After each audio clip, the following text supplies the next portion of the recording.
Bismillahirrahmanirrahim. Assalamualaikum warahmatullahi wabarakatuh. Salam sejahtera untuk kawan-kawan semua. Semoga tetap dalam keadaan sehat walafiat dan dilancarkan segala urusannya. Ini saya mendapat pertanyaan, kenapa tanaman yang di hutan itu tumbuh subur walaupun tidak dipupuk dan tumbuh liar. Namun kenapa tanaman yang kita budidayakan di kebun seringkali susah sekali untuk subur, bahkan sudah diberikan pupuk. Jadi ini tadi saya jalan di hutan, di semak-semak belukar, banyak pepohonan, dan tadi saya menemukan satu pohon pisang yang hidup di hutan ini ya. Nah, ini pohonnya ini tumbuh subur padahal dikelilingi pepohonan. Tadi saya bersihkan sedikit bawahnya supaya terlihat. Ini tadi sangat tertutup sekali ini tadi ya, tidak terlihat ya daerah bawahnya. Ini saya bersihkan supaya terlihat, langsung kita amati. Padahal ini pisang ini juga sangat minim kena sinar matahari karena dikelilingi pepohonan.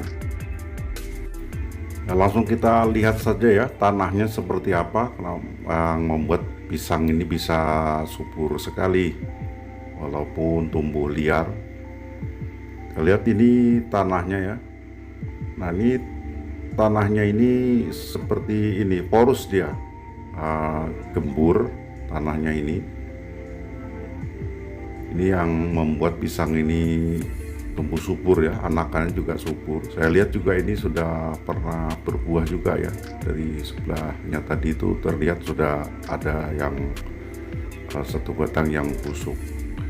Jadi dari pengamatan ini tadi kita bisa mengambil kesimpulan kenapa tanaman yang di hutan ini bisa tumbuh subur tanpa ada yang merawat, yang memberikan pupuk dan lain sebagainya. Ya, jadi untuk jawaban pertanyaan tadi, kenapa tanaman di hutan bisa tumbuh subur, beda dengan yang kita budidaya di lahan.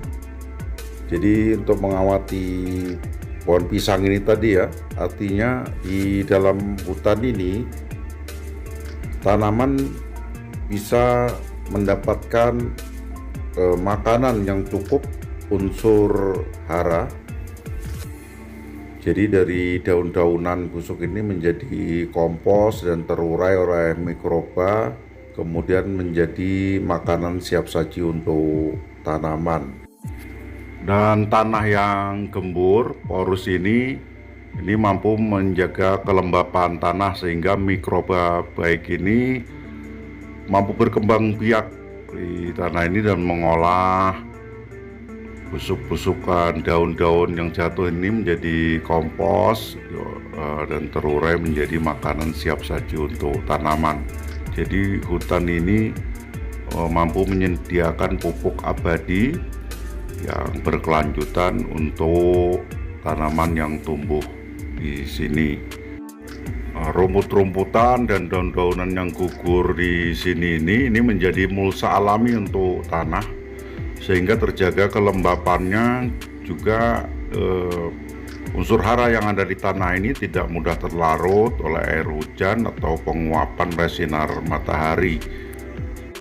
Dan di hutan ini tidak ada olah tanah, sehingga susunan tanah ini dia tetap tidak terbolak-balik seperti yang di lahan yang kita lakukan pembajakan atau pencangkulan, sehingga kebutuhan akar ini tepat.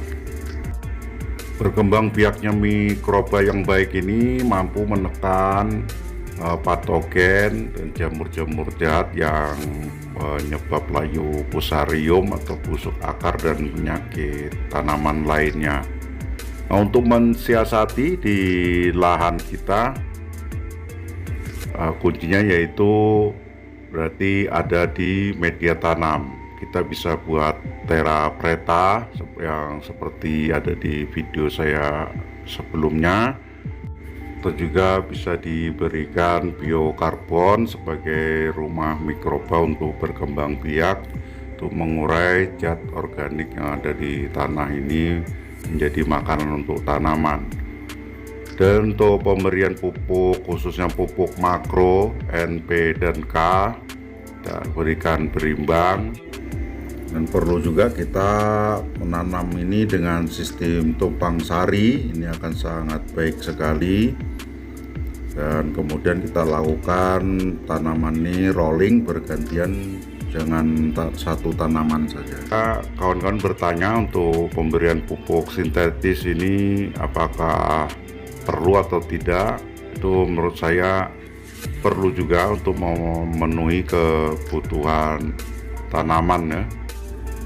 Yang penting pemberiannya berimbang, tidak berlebihan atau terlalu sedikit.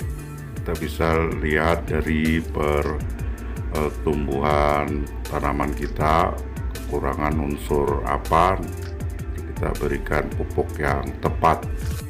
Ya kawan-kawan, ini saja jawaban singkat dari saya. Ini jawaban secara saya pribadi, jadi bukan secara akademis. Kurang lebihnya saya mohon maaf, semoga ada manfaatnya. Assalamualaikum warahmatullahi wabarakatuh.